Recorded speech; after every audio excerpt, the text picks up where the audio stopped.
ఓం శ్రీ గురుభ్యో నమ. శ్రీ నిరవి టీవీ ప్రేక్షకులందరికీ నమస్కారం. మనం ఎందరో మహానుభావులతో సజ్జన సాంగత్యం చేస్తూ ఉంటాం. ఈరోజు మన అదృష్టం అరుణాచల నివాసిగా అరుణాచల వాసిగా మారినటువంటి శ్రీ శ్రీను గురూజీ నిత్యం ఎన్నో వందల మంది సాధువులకి సత్పురుషులకి అన్నదానం చేస్తున్నటువంటి వారు ఎంతో జ్ఞానాన్ని సాధనా మార్గం ద్వారా పొంది ఆ జ్ఞానంతో ఒక సిద్ధత్వాన్ని తెచ్చుకొని ఎంతో సేవా మార్గంలోకి వెళ్ళారు. వారు పూర్వాశ్రమం చూసినట్లయితే వారు సాఫ్ట్వేర్ ఇంజనీర్గా అందరిలాగానే సాధారణ జీవితం జీవిస్తూ ఉన్నటువంటి ఒక వ్యక్తి సాధనతో ఇన్ని మెట్లెక్కి ఇప్పుడు ఎందరికో ఆదర్శమైనటువంటి వారి దగ్గర నుంచి అద్భుతమైనటువంటి జ్ఞానాన్ని మనం ఎన్నిసార్లు అడిగి తెలుసుకున్నా తక్కువే. ఇప్పుడు మరొక్కసారి వారితో సజ్జన సాంగత్యం చేసే భాగ్యం కలిగింది. నమస్కారం. శ్రీ గురు చరణ కమలేభ్యో నమః. గురుగారు, మీరు చాలా సందర్భాల్లో మంత్ర సాధన గురించి మీ జీవితంలో మంత్రం చేసిన మేలు, మంత్రంతో నా జీవితం ఎలా మారింది అనేది ప్రస్తావన చేసి ఉన్నారు. అలాగే మంత్రం ఎలా పొందాలి, మంత్రాలు పొందితే దాన్ని ఎలా జపం ఆచరించాలి, అలాగే ఈ జపం చేయడం వల్ల వచ్చే లాభాలేంటి? మంత్రాన్ని ఖచ్చితంగా గురువు ద్వారా పొందాలండి. మంత్రం గురించి ఏం చెప్తారంటే ఏ జడ పదార్థం దగ్గర నుంచి తీసుకోకూడదు. ఈ రోజుల్లో ఏమైపోయిందంటే అందరూ పుస్తకాల్లో చూసి మంత్రాలు చేయటం, లేదు ఇంటర్నెట్లో చూసి మంత్రాలు చేయటం, దానివల్ల దానిలో చైతన్యం ఉండదు. అదే ఒక సద్గురువు దగ్గర నుంచి మంత్రాన్ని తీసుకున్నట్టయితే ఆ సద్గురు యొక్క చైతన్యం ఆ మంత్రం ఇచ్చేటప్పుడే దానిలోకి వస్తుందన్నమాట. అంటే ఒక తండ్రి ఒక కొడుకుకి బ్యాంక్ అకౌంట్ ఓపెన్ చేసేటప్పుడు ఒక 10,000 రూపాయలు దాంట్లో డబ్బులు వేస్తే ఎలా ఉంటుందో ఆ విధంగా ఆ గురువు గారు ఆ మంత్రాన్ని ఎన్నో పురస్చరణలు చేసి ఉంటారు. ఆ మంత్రాన్ని ఒక శిష్యుడికి బోధించినప్పుడు న్యాచురల్గా దానితోటి పాటు చైతన్యం వస్తుందన్నమాట, ఒక శక్తి వస్తుందన్నమాట. ఆ విధంగా ఒక గురువు దగ్గర నుంచి మంత్రం స్వీకరించటం అనేది అత్యుత్తమమైనటువంటి విధానం. రెండవది, మంత్రాన్ని ఎలా జపం చేయాలని అడిగారు మీరు. ఒక భగవదారాధనలో మంత్ర జపం అనేది ఒక విశిష్టమైనటువంటి ప్రక్రియ. శ్రీకృష్ణ భగవానుడు కూడా యజ్ఞాల్లో నేను జపయజ్ఞాన్ని అని చెప్పారు. అంటే ఒక మంత్రాన్ని తీసుకొని ఆ మంత్రాన్ని పదే పదే స్మరించటాన్ని జపం అంటారు. ఈ మంత్రం జపం అనేటువంటిది ఒక 2 రకాలుగా ఉంటుంది. ఆ చేసే విధానం, ఒకటి మానసికంగా ఉంటుంది, 2 వాచికంగా ఉంటుంది. వాచిక విధానంలో మళ్ళీ 2 విధానాలు ఉన్నాయన్నమాట. అది ఒకటి ఉపాంశు, రెండోది ఉచ్చేష్టం. ఉపాంశం అంటే పెదాలు మాత్రమే కదిలిస్తూ చేసేది, ఉచ్చేష్టం అంటే బిగ్గరగా చేసేదన్నమాట. అదేవిధంగా మానసిక జపంలో మననం చేయటం ఒకటి, మంత్రాన్ని ధ్యానం చేయటం ఒకటి ప్రక్రియ ఉందన్నమాట. ఇది మంత్ర జపానికి సంబంధించినటువంటి పద్ధతులు. అయితే ఇప్పుడు మీరు పద్ధతులు చెప్పారు కదా, ఈ పద్ధతుల వల్ల ఏ పద్ధతిలో చేస్తే ఎటువంటి ప్రయోజనం ఉంటుంది? మంత్రం ధ్యానం కలపడం, మంత్రం మౌనంలో చేయటం, మంత్రం గట్టిగా చేయటం, మంత్రం పెదాల కదిలిస్తూ చేయటం, ఇలా ఏ పద్ధతుల్లో ధ్యానం చేస్తే అద్భుతమైన ఫలితాలు వస్తాయి? సూత సంహిత ఏం చెప్తుందంటే ఉపాంశు ఉచ్చేష్టం కంటే, అంటే బిగ్గరగా చెప్పటం కంటే పెదాల ద్వారా కదిలించి చెప్పటం అనేది ఉత్తమం అని చెప్పింది. దానికంటే మనన ధ్యానాలు మంచివని చెప్పింది అనమాట. అంటే స్పెసిఫిక్గా ఒక 1000 రెట్లు ఎక్కువ అనేది కూడా చెప్పింది. కానీ సాధకుడు ప్రథమంగా ఉపాంశు పద్ధతి ద్వారానే స్టార్ట్ అవుతుందన్నమాట. ఉపాంశు లేకుండా చేయలేరు, చాలా కష్టంగా ఉంటుంది. దాని ద్వారా చిన్నగా మననం చేయటం, దాని నుంచి ధ్యానంలోకి వెళ్ళటం అనేది ఒక ప్రక్రియ అన్నమాట. అయితే జపం చేస్తూ ఉన్నారు. ఈ జపంలోకి కూర్చోవడానికి మనము చాలామంది ఎక్కడ పడితే అక్కడ కూర్చొని చేసేస్తూ ఉంటారు. అలా కాకుండా జపాన్ చేయడానికి ఆ చేసే ముందర, చేసే తర్వాత ఆ క్రమం, అంటే ఆసన శుద్ధి అంటారు, ప్రదేశ శుద్ధి అంటారు, భూత శుద్ధి, ఇట్లా ఉన్నాయి కదా. ఈ నియమాలు ఎలా ఉంటాయి, ఆ నియమాలు ఎలా, దాని ఆర్డర్ క్రమం అనేది చెప్పగలుగుతారా? ఖచ్చితంగా ఏ స్పిరిచువల్ యాక్టివిటీ చేసినా దానికి ఒక ప్రాసెస్ ఉంటుందండి. జపానికి ప్రత్యేకించి ఒక ప్రాసెస్ ఉంది. జపాన్ చేసే ప్రాసెస్లో భాగంగా ఆసన శుద్ధి ఉంటుంది, భూత శుద్ధి ఉంటుంది, పవిత్రీకరణ ఉంటుంది, దశ దిశ దిగ్బంధనం ఉంటుంది, దేహరక్షా మంత్రాలు ఉంటాయి. ఆ విధంగా జపం అయిపోయిన తర్వాత దాన్ని ఎలా సమర్పణ చేయాలి, ఇవన్నీ విధానాలు ఉంటాయండి. ఓకే, ఆసన పూజలో భాగంగా ఆసనానికి నమస్కారం చేయటం, ఆసనం మీద కూర్చునేటప్పుడు ఎలా కూర్చోవాలి, ఆ ఆసనానికి సంబంధించినటువంటి మంత్రాలు, ఓం పృథ్వీ త్వయా ధృతాలోక దేవిత్వం విష్ణునాధృత త్వం చ ధారయమాం దేవీం పవిత్రం కురుచాసనం అంటూ ఆసనానికి పూజ చేయటం, కూర్మాసనాయ నమః, విమలాసనాయ నమః, అమృతాసనాయ నమః అనేటువంటి మంత్రాలతోటి ఆ ఆసనం కింద ఇన్వర్టెడ్ ట్రయాంగిల్ గీచి దాని మీద అమ్మవారి బొట్టు పెట్టి దాని మీద కూర్చునే విధానం ఉంటుందన్నమాట. ఆసన పూజ తర్వాత పవిత్రీకరణ చేయాలండి. పవిత్రీకరణ చేసే విధానం కూడా ఉంటుంది. ఉచ్ఛిష్టంతు భూత, మీకు మీ అందరికీ తెలిసిన మంత్రమే. అది చేస్తూ ఇక్కడ ఉన్నటువంటి భూత పిశాచాలు ఏదన్నా ఉంటే వెళ్ళిపోండి అనేటువంటి చెప్పేటువంటి ఒక మంత్రం ఉంటుంది. అదేవిధంగా చాలామంది ఈ మంత్రం మాత్రమే చెప్తారు. భూమిలో ఉండేటువంటి పిశాచ గణాలు ఉంటాయి అన్నమాట. ఓం అపసర్పంతు మే భూత ఏ భూత భూమి సంస్థిత ఏ భూత విఘ్నకర్తారస్తే నస్వంతు శివాజ్ఞయ. నేను శివాజ్ఞతోటి చెప్తున్నాను, భూమిలో ఉన్నటువంటి భూతాలన్నీ వెళ్ళిపోవాలని ఎడంకాలితోటి మడంతో 3 సార్లు అలా టచ్ చేస్తారనమాట భూమిని. ఆ విధంగా భూమిలో ఉన్నటువంటి భూతాలను కూడా తీసివేయాలి. అదేవిధంగా అష్టదిక్పాలకులనే కాకుండా దిగ్బంధనం చేసేది ఊర్ధ్వ అధోముఖాలను కూడా దిగ్బంధనం చేయాలి. అక్షంతలతో కానీ జలంతో కానీ దశ దిశ దిగ్బంధనం చేయాలి. ఆ తరువాత దేహ రక్షణ కూడా చేసుకోవాలన్నమాట. మన దేహాన్ని కూడా వజ్రదేహంగా తయారు చేసుకునే విధంగా మంత్రాలు ఉంది. ఇవన్నీ సమర్పించిన తర్వాత మనకి జపం అనేది ఏ భావంతో చేయాలి అని అంటే, మన సంకోచ శరీరం శోషయ సంకోచ శరీరం దహ పచ అంటే మన సంకోచ శరీరం మనం ఉన్నటువంటి మీడియం, ఈ ఉపాధి కాలి బూడిదైపోయిందని, ఆ తర్వాత పరమశివామృతం వర్షించిందని, ఆ తరువాత శాంభవ శరీరం ఉత్పాదన అయిందని, ఆ తర్వాత మనమే బ్రహ్మన్ అయ్యామని, ఆ విధమైనటువంటి ఆలోచనతోటి, ఆ విధమైనటువంటి భూతశుద్ధితోటి మనం ఆ తర్వాత జపం చేయాలండి.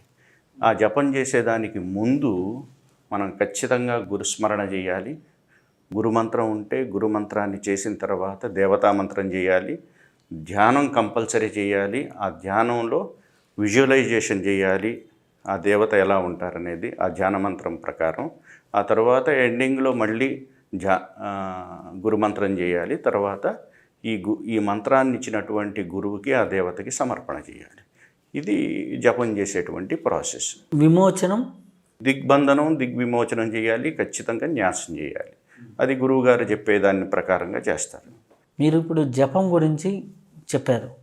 చాలామందికి జపం అనగానే మాల ఇట తిప్పాలా, అటు తిప్పాలా, లేకపోతే ఎటు తిప్పాలి, మాల లేకుండా చేయాలా, మాలతో చేయాలా, అలా మాలకి ఒక పూజ ఉందని కానీ, ఆ మాలలో పవిత్రీకరణ ఉందని కానీ, దానికి ఆ మాలలో ఆ యొక్క మేరువుకి ఉన్నటువంటి స్థానబలం కానీ, ఇవి ఏ వేళతో చేయాలనేది కానీ చాలామందికి తెలియదు.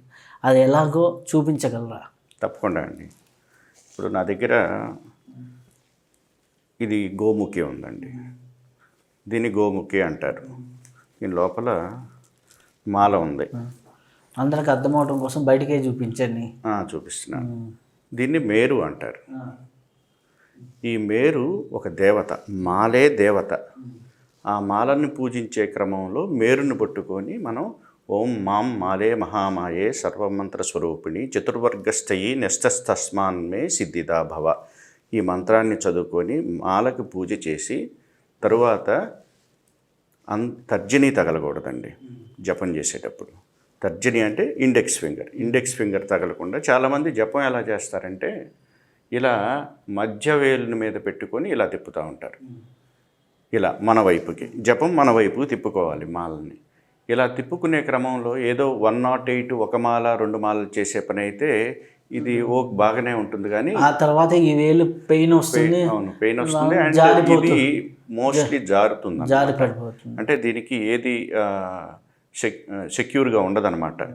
అండ్ మాల కింద పడకూడదు, భూమి మీద పడకూడదు అనమాట. కాబట్టి బెస్ట్ ఆప్షన్ ఏంటంటే ఇలా అనామిక అంగుష్టం ఈ రెండింటిని ఇలా పెట్టుకొని ఇలా లాక్ చేసుకోవాలి. అంటే ఉంగరపు వేలు తంబ్ అనమాట. ఈ రెండు ఇలా పెట్టుకొని ఇలా మధ్య వేలుతోటి ప్లస్ తంబ్ తోటి మన ఇలా బ్యాక్ సైడు ఇలా అన్నప్పుడు చాలా ఫ్లో ఈజీగా ఉంటుంది అనమాట. ఫ్లో ఈజీగా ఉంటుంది. ఇది లాక్ అయి ఉంటుంది. ప్లస్ మనము ఈ థంబ్ని ఈ రింగ్ ఫింగర్ తోటి ఇలా బ్యాక్ అన్నప్పుడు చాలా ఫ్లో ఉంటుందన్నమాట ఈజీగా. ఇదేంటంటే సహజంగా జపం ఒక 2000, 3000, 5000 చేసే వాళ్ళకి బాగా అనుకూలంగా ఉంటుంది ఈ పద్ధతి. ఇలా చేసి మనం మళ్ళీ తిరిగి మేరు దగ్గరికి వస్తాం కదా. ఇలా మేరు దగ్గరికి వచ్చినప్పుడు ఇలా వచ్చేస్తాం కదా, మంత్రం చెప్పుకుంటూ ఉంటాము. నమశివాయ నమశివాయ నమశివాయ అని చెప్పుకున్నాం అనుకోండి. ఇక్కడికి వచ్చినప్పుడు మేరు క్రాస్ కాకూడదండి. మేరు క్రాస్ కాకుండా దీన్ని ఫ్లిప్ చేసి టర్న్ చేయాలి. అంటే 108 దగ్గరికి వచ్చామనుకోండి, మళ్ళీ 107, 106 ఇలా బ్యాక్ వెళ్ళాలి. చాలామంది తెలియని వాళ్ళు, కొత్తగా జపం చేసేవాళ్ళు, రెగ్యులర్ జపం చేసేవాళ్ళు అయితే మేరు క్రాస్ చేయరు. జపం గురించి తెలియని వాళ్ళు ఏంటంటే ఇది ఇలా వెళ్ళిపోతారు. అలా వెళ్ళిపోకూడదు, అది దోషం అన్నమాట. కాబట్టి ఇక్కడ దాకా వచ్చిన తర్వాత ఇలా ఫ్లిప్ చేసి ఇలా టర్న్ చేసి మళ్ళీ ఇలా చేయాలన్నమాట. ఇది జపానికి ఉండేటువంటి ప్రాసెస్, మాలతోటి చేసేది. అయితే ఇలా గోముఖంలో పెట్టుకొని చేయటం వల్ల ఉపయోగం ఏంటంటే చాలా గోముఖాలకి ఇలా ఇండెక్స్ ఫింగర్ని ఇలా పెట్టుకునేదానికి ఒక రంధ్రం ఉంటుంది. కాబట్టి ఎటు తిరిగి ఇండెక్స్ ఫింగర్ అనేది తగలదన్నమాట. బేసికల్గా ఇండెక్స్ ఫింగర్ తగలకూడదు అనేది శాస్త్రం అన్నమాట. అండ్ గోముఖం కూడా ఇలా పెట్టుకోవటానికి, ఇలా మెల్ల వేసుకోవటానికి అవకాశం ఉంటుంది. అంటే శాస్త్రంలో ఏం చెప్పిందంటే కొన్ని నియమాల ప్రకారం ఉదయం ప్రాతకాలంలో నాభి దగ్గర, మధ్యాహ్న సమయంలో హృదయం దగ్గర, సాయంత్రం పూట అయితే ముఖం దగ్గర పెట్టుకొని చేసుకోండి అని అన్నారు. జనరల్గా జపం చేసేవాళ్ళు యజ్ఞదండం మీద పెట్టుకొని ఇలా పెట్టుకొని చేస్తారు. మనం ఋషులందరూ చూసి ఉంటాం కదా ఫోటోల్లో, అందరు ఇలా పెట్టుకొని జపం చేస్తారండి. సో కాబట్టి కొంతమంది ఏమంటారంటే జపమాలతోటే చేయాలా, లేదు కౌంటర్ ఉంది కదా కౌంటర్ తోటి చేయొచ్చు అనేవాళ్ళు ఉన్నారు. అది కాకుండా ఎలక్ట్రికల్ కౌంటర్లు వచ్చాయి. కౌంటర్ ఉంది, కౌంట్ కోసమే కదా జపం, కౌంట్ కోసమే కదా అనేది. కౌంట్ కోసమే అయితే జపమాలని ఋషులు కానీ, ఇప్పుడు మీరు సరస్వతి అమ్మవారి ఫోటో చూసి ఉంటారు, అమ్మవారి జపమాల పట్టుకొని ఉంటారు. లేదు దక్షిణామూర్తి స్వామివారి ఫోటో చూసి ఉంటారు, మీరు స్వామివారు జపమాల పట్టుకొని ఉంటారు. వ్యాసుల వారి ఫోటో కానీ, ఏ ఋషి ఫోటో చూసుకున్నా కానీ జపమాలే ఉంది. అంటే మొదటిగా ఈ జపమాల ద్వారానే చెయ్యమని, అంటే ఒక్కొక్క దేవతకి ఒక్కొక్క మాల ప్రాశస్త్యం ఉందండి. కృష్ణుడికైతే ఏ మాల చేయాలి, శివుడికైతే ఏ మాల చేయాలి, అమ్మవారికి అయితే ఏ మాలతో చేయాలి, వినాయకుడికైతే ఏ మాలతో చేయాలనేది ఒక ఉంది. దాన్ని బట్టి ఆ మాల కలర్ని బట్టి, ఆ ఆసనం కూర్చునే ఆసనం యొక్క కలర్ని బట్టి కూడా ఉంటుందన్నమాట మన జపం యొక్క ఫలితం. సో ఆ విధంగా చేయాలి.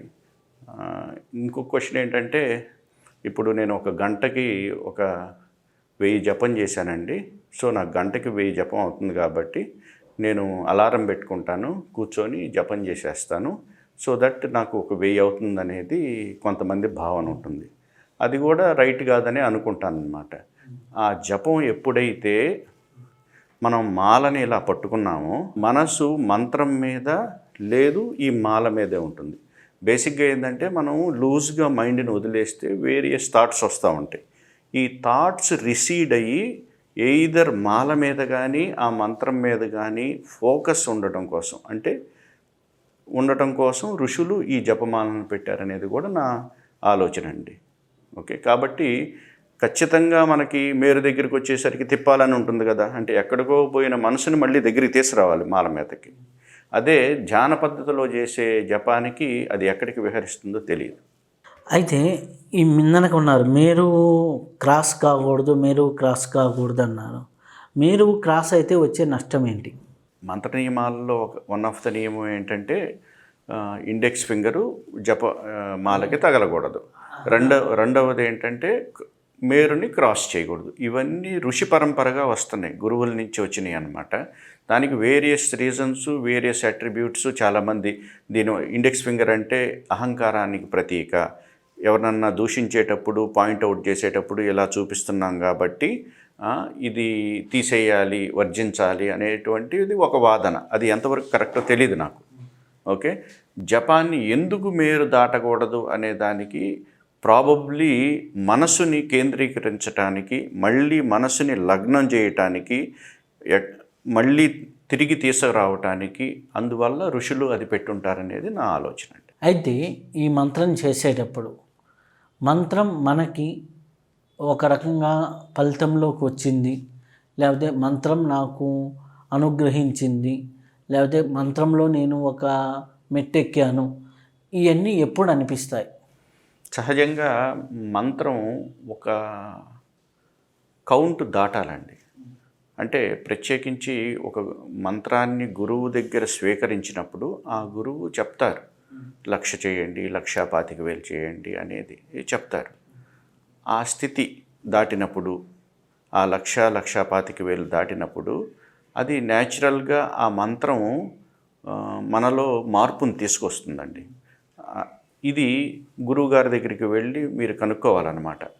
ఇది నేను చేసి ఉన్నాను, ఇది నాకు సిద్ధయిందా లేదా అనేది ఆ గురువు దగ్గర తెలుసుకోవాలి. మనలో చేంజ్ ఎప్పుడు వస్తుందంటే, బేసిక్గా మనకి ఎప్పుడు ఆ వ్యక్తీకరణ అవుతుందంటే, మనం ఏదో రోజుకి 108 లేకపోతే 200 అలా చేస్తే, 2 మాల్లో 3 మాల్లో చేస్తే తెలియదండి. ఒక మంత్ర జపం రోజుకి ఒక 5,000 దాటితే కానీ, ఒక సుమారుగా 3 గంటలు 4 గంటలు ఆ జపానికి మనం వెచ్చించినప్పుడు ఖచ్చితంగా మనలో ఆ మానసికంగా చేంజెస్ వస్తాయండి. అలా ఒక ఇన్ని రోజులు చేయాలి, ఒక 3-4 గంటలు వెచ్చించాము, ఒక మంత్రమే ఉంది, బేసిక్ మంత్రం ఒకటి తీసుకున్నాను, ఆ తీసుకొని నేను రోజుకు 3 గంటలు చేస్తున్నా. ఎన్ని రోజుల తర్వాత నాకు సంపూర్ణంగా మానసిక స్థితిలో పూర్ణ మార్పు ఎప్పుడు జరుగుతుంది? అంటే మీరు నిర్ణయించబడిన కౌంట్ని బేస్ చేసుకొని మీరు దాన్ని ఎన్ని రోజులు అనేది ఉంటుందండి. ఎన్ని రోజులు అనేటువంటిది ఇండివిజువల్ కెపాసిటీ, ఇండివిజువల్ మానసిక పరిస్థితి మీద ఉంటుంది.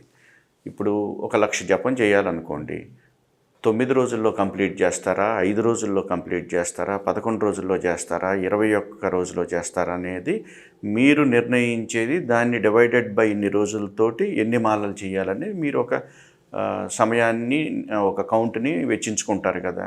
రోజుకి నేను ఒక 10,000 జపం చేశానంటే 11 రోజుల్లో 10 రోజుల్లో 11 రోజుల్లో అయిపోతుందని మీరు నిర్ణయించుకొని ఉంటారు కదా. ఆ విధంగా రోజుకు 10,000 చేయాలా లేదా 5,000 చేయాలా అనేది మీరు నిర్ణయించుకోవాలండి. ఆ నిర్ణయించుకుని నేనేమంటానంటే, ఈ జపం సంఖ్య ఎప్పుడైతే ఎక్కువ అవుతుందో, మినిమం ఒక 5,000 దాటుతుందో జపం, అప్పుడు అది ఆ మంత్రం మనసు మీద ప్రభావం చూపుతుందన్నమాట. నేను అనేది 5,000 చేస్తారు. 5,000 ఇప్పుడు ఓం నమ శివాయ మంత్రం ఉంది, సింపుల్, ఒక గంటకి 4,000-5,000 అవ్వచ్చు మామూలుగా చేసుకుంటే. అలా చేసుకున్నప్పుడు ఒక గంట సేపు చేస్తే 5,000 అవుతుంది. ఇంకా ఎక్కువ మన ఎక్స్పీరియన్స్తో మనం చూసినట్లయితే, ఇప్పుడు ఓం నమ శివాయ కానీ సింపుల్ ఏకబీజాక్షరి మంత్రాలు కానీ మనకు 4,000-5,000 దాకా అవ్వడానికి అవకాశం ఉంది. అప్పుడు ఒక గంట చేశారు, 2 గంటలు చేశారు, 3 గంటలు చేశారు, ఓకే ఈరోజు బాగానే ఉంది, నా మానసిక స్థితిలో బాగుంది. సో ఆ మానసిక స్థితి నిలబడాలంటే ఒక 41 రోజులు చేయాలా, ఒక 90 రోజులు చేయాలా, లేకపోతే ఒక ఎన్ని నెలలు దాన్ని కంటిన్యూగా అదే స్థితిలో చేసుకుంటూ వెళ్తే ఆ యొక్క గుణం నాకు శాశ్వతంగా స్థిరమవుతుంది? శాశ్వతంగా స్థిరమయ్యేటువంటి గుణం, ఆ మంత్రం యొక్క దేవత మీకు ఆ గుణాలు యాట్రిబ్యూట్ అవ్వాలి అని అనుకుంటే, ఇది ఖచ్చితంగా గురువు దగ్గర నుంచి సంఖ్య తీసుకోవాల్సింది.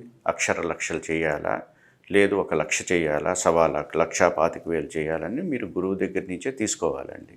ఆ గుణగణాలు, ఆ దేవత యొక్క గుణగణాలు నాలోకి రావాలి అని మీరు భావిస్తే కొన్ని 10, 20, 30 లక్షల దాకా చేయాల్సింది, కొన్ని సంవత్సరాల పాటు ఉపాసనగా చేయాల్సింది ఉంటుందండి.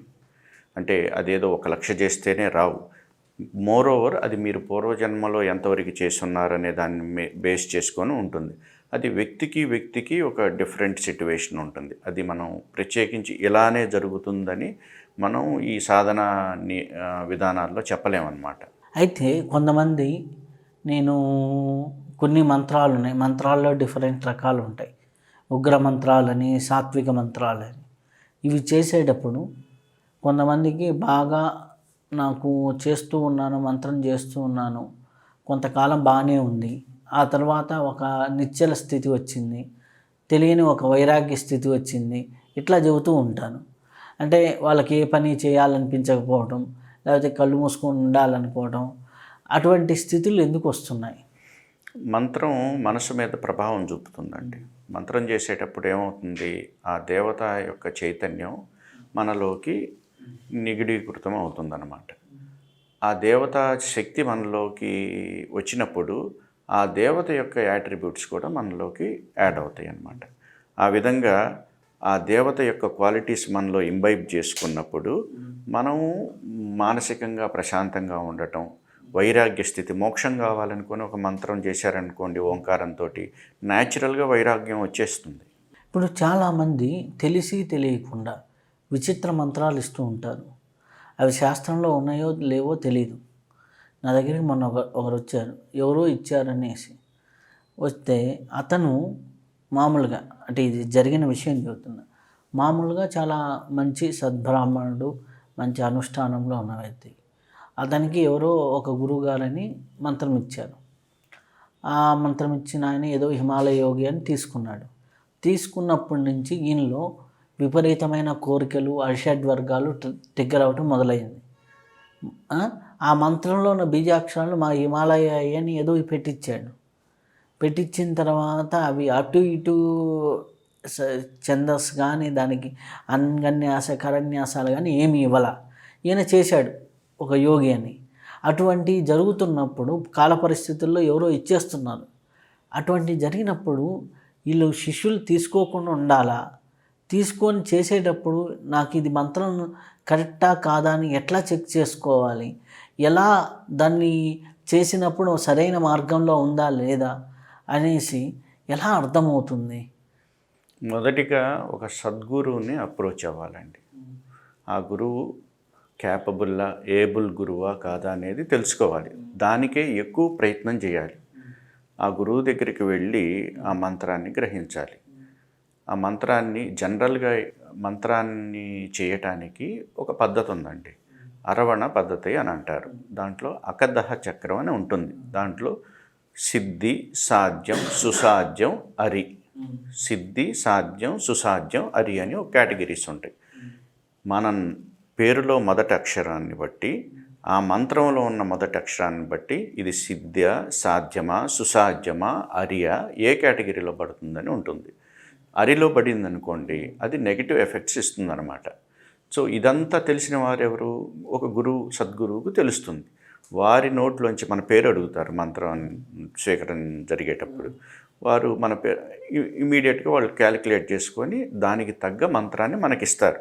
అలా ఒక సద్గురువు, ఒక ఏబుల్ గురువు దగ్గర కాకుండా ఎవరు పడితే వారి దగ్గర నుంచి కనుక మంత్రాలు తీసుకున్నట్లయితే అది విపరీతమైనటువంటి మీరు చెప్పిన విధానంలోనే జరుగుతాయన్నమాట. కాబట్టి ముందుగా ఎవరు గురువు?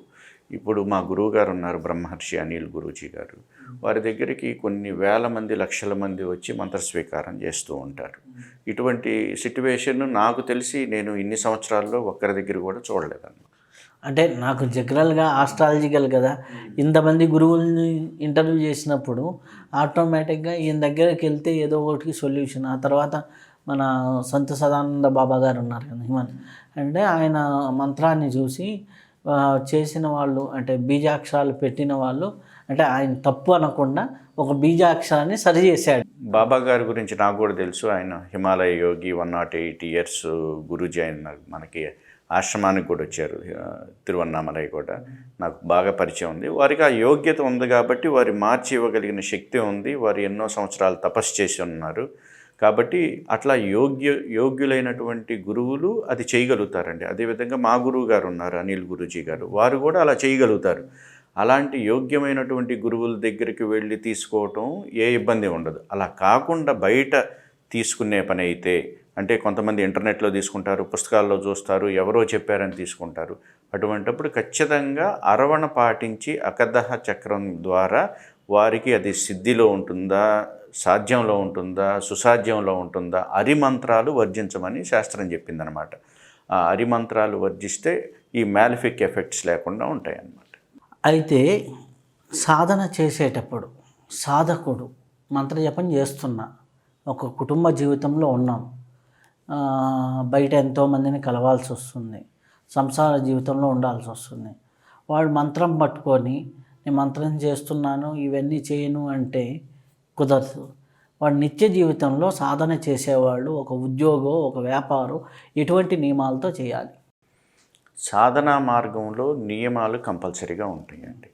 అంటే సాధన అంటే రెండు రకాలుగా ఉంటుంది. ఒక పరిమితమైనటువంటి నియమిత సమయంలో చేసేటువంటి ఒక సాధన, ఒక మండల దీక్షను లేకపోతే 90 రోజులను లేకపోతే 21 రోజును పెట్టుకున్నప్పుడు అన్ని గృహస్థుగా ఉన్నా కానీ అన్ని నియమాలు పాటించాలి. బ్రహ్మచర్యం పాటించాలి, భూసైనం ఉండాలి, ఆహార నియమాలు పాటించాలి, అనవసరమైనటువంటి టీవీలు చూడటం, సెల్ ఫోన్స్తో ఎంగేజ్ కాకుండా ఉండాలి. ఇటువంటి నియమాలన్నీ పాటించాలి.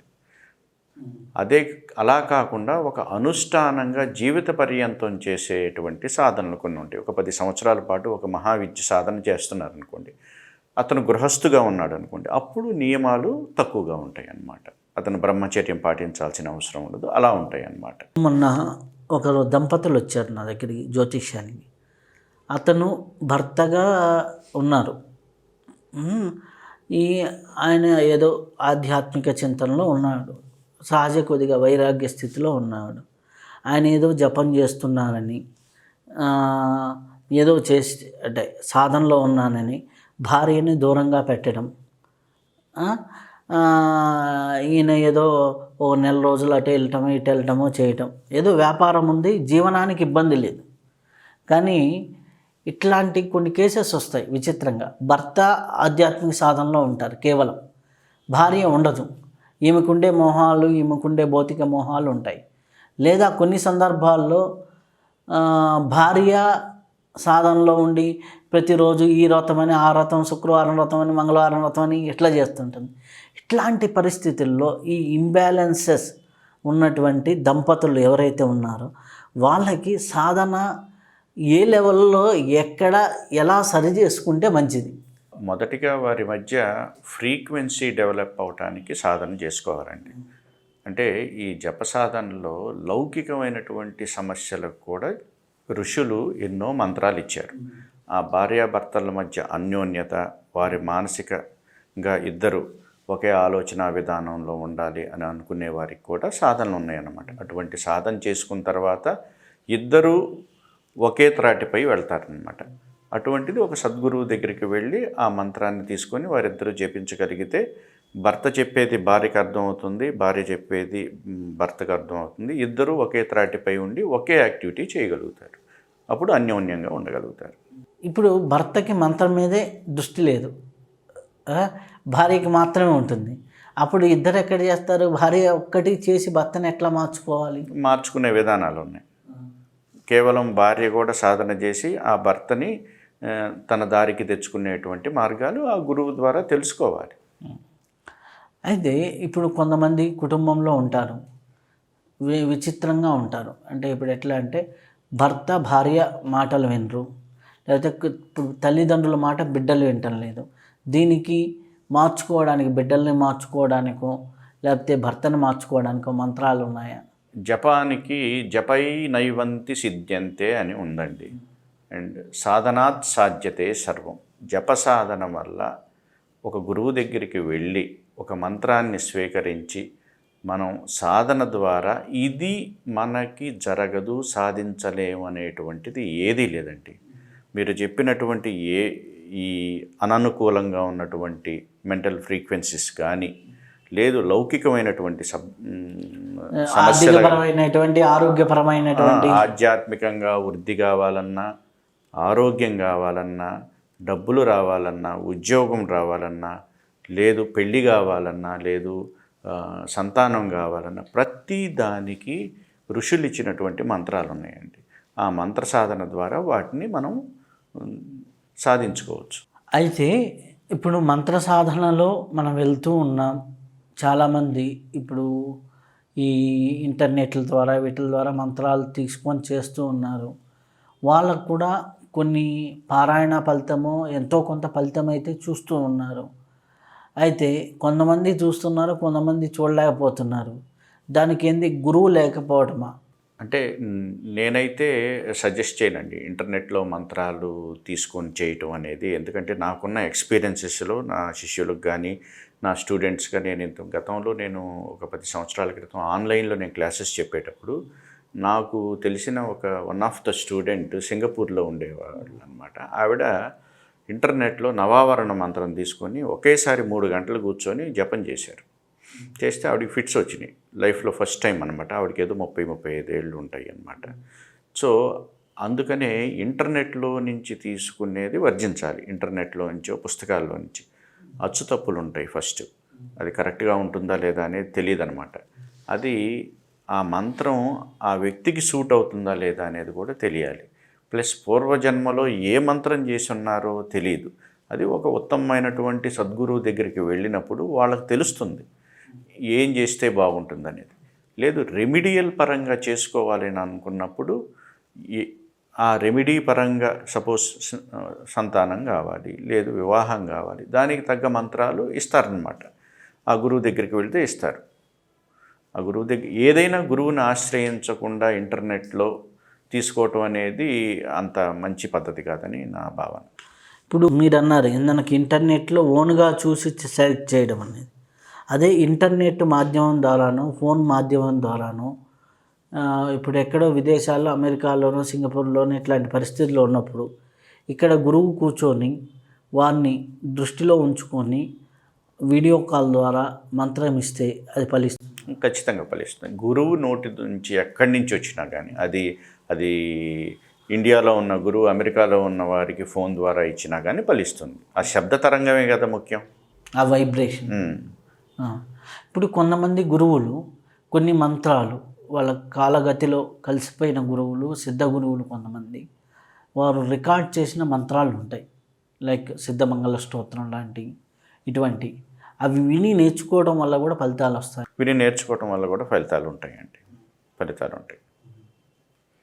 ఎందుకంటే నేను అచ్చు తప్పుల గురించి ఎందుకు చెప్తున్నా అంటే ప్రత్యేకించి నా దగ్గరికి ఎన్నో అచ్చు తప్పులు నేను గమనించున్నాను అనమాట. మొన్న ఒకతను ఒక మంత్రం గురించి చెప్తూ దాపయ దాపయ అని చెప్పాల్సిన దగ్గర దపయ దపయ అన్నారు. శాస్త్రాయ అని ఉంది, అది శాస్తాయ. శాస్త అంటే మీకు తెలిసిన అయ్యప్ప స్వామి. అయ్యప్ప స్వామికి సంబంధించిన మనం శాస్త అనే బదులు శాస్త్రాయ అని పెట్టున్నారు అనమాట. ఓకే, వదవద వాగ్వాదిని అని ఉంటుందన్నమాట ఒక మంత్రం ఉంది, అమ్మవారి మంత్రం. వరవర అని ఉంటుంది. ఇట్లా రకరకాల అచ్చు తప్పులు సింపుల్గా కనిపిస్తాయి. అవి ఫలించవు అనమాట. దా బదులు రాబట్టాలు. ఈ మధ్య ఈ టెక్నాలజీ పెరిగిపోయిన దగ్గర నుంచి ఇష్టం వచ్చినట్టు వస్తుంది. కాబట్టి ఇట్లాంటి పరిస్థితులు ఇలాంటివన్నీ కూడా సద్గురువు దగ్గర మాత్రమే, భౌతిక గురువుల దగ్గర మాత్రమే సిద్ధింపజేస్తాయి అనేది ముఖ్యంగా తెలుసుకోవాల్సిన విషయం అండి. అవునండి. అదే మనం మళ్ళీ చెప్పుకుంటున్న ఆ విషయాన్ని జడం నుంచి తీసుకోకూడదు. ఒక సద్గురువు చైతన్యం, వారే ఒక చైతన్యం. ఆ చైతన్య శక్తి ఇంకొక చైతన్యమైనటువంటి ఆబ్జెక్ట్ని, ఒక శబ్ద తరంగాన్ని ఇంకొకళ్ళకి ఇచ్చినప్పుడు అది శక్తితో కూడి వస్తుందన్నమాట. ఆల్రెడీ దానిలో శక్తి ఉంటుంది. మీరు స్టార్ట్ చేయటంతో, జపం స్టార్ట్ చేయటంతో అది ఫలించడానికి ఎక్కువ అవకాశం ఉంటుంది. అయితే మీరు రీసెంట్గా అమెరికా వెళ్ళినప్పుడు కూడా నేను ఎంతోమందికి మంత్రదీక్షలు ఇచ్చాను అన్నారు. అలాగే మీ దగ్గరికి మంత్రదీక్షలు పొందాలి అంటే ఎలా రావాలి? అంటే నేను అరుణాచలంలో ఉంటానండి. అరుణాచలం మీకు తెలిసిందే కదా, ఆశ్రమంలో ఉంటాను. లేదు, ఈ గత సంవత్సరం మేము అన్ని ప్రదేశాలు తిరిగి, అంటే విదేశాల్లో అమెరికా కానీ, టర్కీ కానీ, సింగపూర్ కానీ, ఇండోనేషియా కానీ ఇలా తిరిగి మేము సర్వదేవతా హోమం ప్లస్ మా గురు పరంపర ప్రచారంలో ఉన్నాం అన్నమాట. అదేవిధంగా లాస్ట్ ఇయర్ ఒక 29 వర్క్షాప్స్ వేరియస్ స్టేట్స్లో పెట్టామన్నమాట. అహ్మదాబాద్లో కానీ, పూణేలో కానీ, గౌహతిలో కానీ, హైదరాబాద్లో కానీ, బెంగళూరులో కానీ ఇటువంటి ప్లేసెస్లో మేము వర్క్షాప్స్ అక్కడికి వచ్చి కూడా తీసుకున్నారు చాలామంది. అలా కాకుండా ఈ సంవత్సరం మా ప్లాన్ ఏంటంటే మేము సబర్బన్ ప్లేసెస్లో లైక్ గుంటూరు, ఒంగోలు, విజయవాడ, భీమవరం, ఇటువంటి రాజమండ్రి ఇలాంటి ప్లేసెస్కి వెళ్ళి మేము మా యాక్టివిటీస్ చేయాలని అనుకుంటున్నాం. నెలకి 1 or 2 చేయాలని. అటువంటి ప్లేసెస్కి దగ్గరగా ఉన్న వాళ్ళు ఎవరన్నా రావాలనుకున్నప్పుడు వాళ్ళకి మా యూట్యూబ్లో, నిత్యాగ్ని యూట్యూబ్లో కానీ, మా ఫేస్బుక్లో కానీ మమ్మల్ని ఫాలో అయ్యే వాళ్ళకి తెలుస్తుంది నేను ఎక్కడ విజిట్ చేస్తున్నానని. వారు అక్కడికి వచ్చి వాళ్ళకి ఏదైనా సమస్యలు ఉంటే సమస్యల కోసం మంత్రాలు తీసుకోవచ్చు. లేదు మా సిద్ధాశ్రమ పరంపరకి రావాలి అని అనుకుంటే మా ద్వారా స్వీకరించవచ్చు మంత్రం. లేదంటే మా గురువు గారు హైదరాబాద్లో ఉంటారు, అనిల్ గురూజీ గారు, వారి దగ్గరికి వెళ్ళి కూడా మంత్ర స్వీకారం చేయొచ్చు. అయితే ఇప్పుడు మంత్రము మనకి సిద్ధత్వము ఎక్కడ దాకా వచ్చింది అనే విషయాల గురించి చాలా బాగా చెప్పారు. కొన్ని సందర్భాల్లో మంత్రంతో యోగత్వము, యోగ సిద్ధులు కలుగుతాయా? మంత్రంతో సిద్ధులు వస్తాయండి. మంత్రం జపం చేయడంతో ఆ మంత్రం ఒక దేవతకి కనెక్ట్ అయి ఉంటుంది. మంత్రం అంటే ఏంటి? మంత్రదేవత. మంత్రదేవతే కదా. దైవం మంత్రాధీనం అండి. ఓకే, అంటే ఒక మంత్రాన్ని జపిస్తే ఆ దైవం మనకు పలుకుతుంది, అనుగ్రహిస్తుందని ఋషులు చెప్పారు. ఆ ఋషులు తపస్సు చేసి ఆ దైవాన్ని దర్శించి ఈ ఫార్మాట్లో ఉన్న మంత్రాన్ని మీరు జపిస్తే ఈ ప్రకారంగా మీకు ఆ దేవతా దర్శనము, ఆ దేవతా అనుగ్రహం కలుగుతుందని కొన్ని కోట్ల మంత్రాలు మనకి ఇచ్చారు. ఆ విధంగా ఆ మంత్రాన్ని జపించినప్పుడు మీరు అనుకున్న కోరిక, అంటే నాకు దర్శనం, మీ సంకల్పంలో ఆ దేవతా దర్శనం కావాలా, ఏం కావాలని మీరు కోరుకుంటారో మీరు కోరిన ప్రకారంగా ఆ దేవతకి మీరు అనుగ్రహం జరుగుతుందన్నమాట. ఆ అనుగ్రహం కలగటాన్ని సిద్ధి అని అంటారు. ఈ సిద్ధి అనేది ఎలా తెలుస్తుంది అని అంటే, మనకి ఈ మంత్రం చేశాము, నాకు సిద్ధి అయింది ఎలా అని తెలుస్తుందంటే దాన్ని ప్రయోగం చేయాలి. ప్రయోగం చేయాలంటే పురశ్చరణ భాగాల్లో జపం చేయాలి, దాని తద్దశాంశం హోమం చేయాలి, తర్పణం చేయాలి, మార్జనం చేయాలి, అన్న సమారాధన చేయాలి. ఇవన్నీ చేసిన తర్వాత మళ్ళీ హోమంలో ఆ మంత్రాన్ని ఆ దేవతకి అనుకూలంగా ప్రయోగం చేయాలి. చేసి అమ్మ నాకు ఇది కావాలి, ఇది చేసి పెట్టండి అని అడిగినప్పుడు ఆ దేవత కనుక మీరు అడిగిన కోరిక తీర్చినట్టయితే మీకు ఆ దేవతా మంత్రం సిద్ధయిందనేది మీకు తెలుస్తుంది. ఇలా కాకుండా నాకు అమ్మ మీ దర్శనం ఇవ్వండి అని అన్నారనుకోండి, ఆ అమ్మ దర్శనం ఇచ్చిందనుకోండి, అది మీకు సిద్ధయినట్టు అనమాట. చాలా సంతోషం స్వామీజీ. మంత్రం గురించి, జపం గురించి చాలా విషయాలు మాతో పంచుకున్నందుకు చాలా చాలా కృతజ్ఞతలు. శ్రీ గురుచరణ కమలేభ్యో నమః.